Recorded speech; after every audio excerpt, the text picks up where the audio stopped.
Hi అండి, అందరికీ నమస్కారం. చూసారా మల్లెపూలు ఎంత చక్కగా విచ్చుకున్నాయి. ఇది నేను కొత్తగా తెచ్చుకున్న మొక్క అన్నమాట. 50 రూపీస్ అయింది. నేను చూపించాను కదా ఆ రోజు వీడియోలో. ఆ రూట్స్ కూడా చాలా డెవలప్ అయ్యాయి. దీన్ని వేరేగా నాటుకుందాం అనుకుంటున్నాను.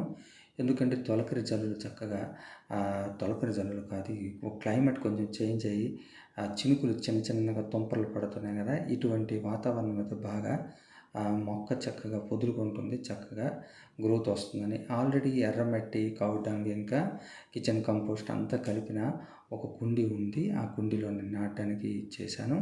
ఇదిగోండి చూడండి, కవర్ను మనం కావాలంటే జాగ్రత్తగా మట్టి తీసుకుంటే, నాకు కవర్లు ఎక్కువగా పిచ్చి కాబట్టి నేను కవర్ని జాగ్రత్తగా తీసుకుంటుంటాను. వాటర్ ముందు మనం వేసేసామంటే అది బంకమట్టిలా ఉంటుంది కాబట్టి చక్కగా వచ్చేస్తుంది.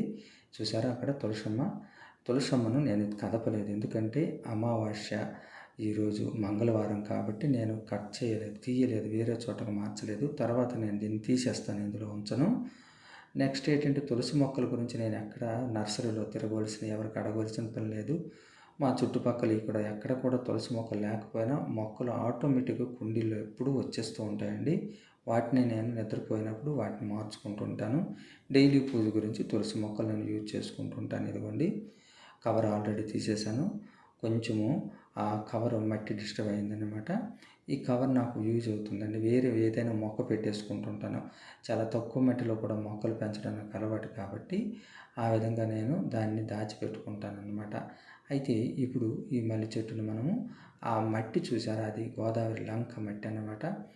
ఆ కడియం అటు సైడ్ మట్టి ఎంత హెల్తీగా ఉంటుందంటే అక్కడ ఇలా పడేస్తే చాలు మొక్క చక్కగా పూలు పూసేస్తుంది. కుండీలోకి మార్చేసాను అదిగోండి.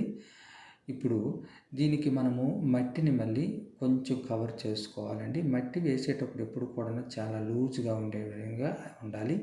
మనం చేతులతో అడిచిపెట్టడం కానీ అలా చేయకూడదండి. చేయటం వల్ల ఏమవుతుందంటే అక్కడ గట్టి రూట్స్కు మనము ఆటంకపరిచే వాళ్ళం అవుతామన్నమాట. కాబట్టి రూట్స్ మంచిగా డెవలప్, ఎగ్ సెల్స్ అనమాట. చూసారా, అందులో పాత మట్టి కాబట్టి ఎగ్ సెల్స్ కూడా చిన్న చిన్నగా పొడి చేసేసుకుంటున్నాను వాటిని. ఆ రూట్స్ని అన్నమాట మనము చక్కగా వృద్ధిలోకి వస్తే మొక్క అనేది ఏపుగా పెరుగుతుంది. కాబట్టి మనం ఎప్పుడు కూడా లూజ్గానే మట్టి వేయాలి. ఇదన్నమాట. మరి ఈ విధంగా చేసిన వాటరింగ్ కూడా చేసుకుంటున్నాను. ఇంకా కొన్ని రోజులు పోయాక నేను మార్చుకుంటాను. ఇంకొక టిప్ మీకు చెప్పడానికి మర్చిపోయాను. ఏంటంటే మనము మొక్కలు నాటడానికి ఒక 2 డేస్ మనకు చాలా ఇంపార్టెంట్గా ఉంటాయి. ఆ మొక్కలు ఆ రోజు నాటామంటే చాలా మంచిగా గ్రోత్ వస్తుందన్నమాట. ఆ రోజు ఏంటంటే ట్యూస్డే అలాగే సండే అనమాట. అంటే మంగళవారం, ఆదివారాల్లో నాటుకుంటే మొక్క అనేది చక్కగా వృద్ధిలోకి వచ్చి ఏపుగా పెరిగి మొక్క చనిపోవడం అంటూ ఉండదన్నమాట. ఈసారి కూడా మీరు అలాగే ఫాలో అవ్వండి. మా ఊర్లలో అయితే మేము ఇదే టిప్ని ఫాలో అవుతుంటామన్నమాట. కుండీ ఇంకా రెడీ అయిపోయిందండి. మట్టిని నేను ఇంక ఇది పక్కన పెట్టుకున్నాను.